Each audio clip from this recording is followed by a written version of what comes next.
But here's the deal. The Milky Way is not visible in most parts of the country for several reasons, light pollution and air pollution being the two major ones. But in ancient times, they had neither problem. For example, they didn't have bright lights like this. The brightest thing anyone ever saw at night was a flame. So their eyes were adjusted. Plus, they didn't have air pollution, which cuts down visibility. They didn't have smog and stuff like that back then.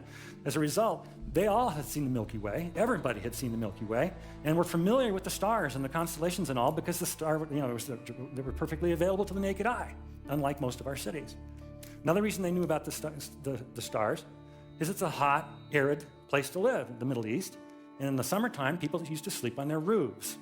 That way they got off the street level for a little bit of security and got out of the hot house and just could lay there in the relative cool. And as you lay there on your back, what are you seeing? I mean, the internet, like you people?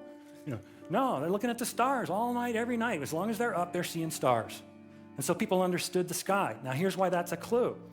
When they heard about the star from the Magi, they were shocked.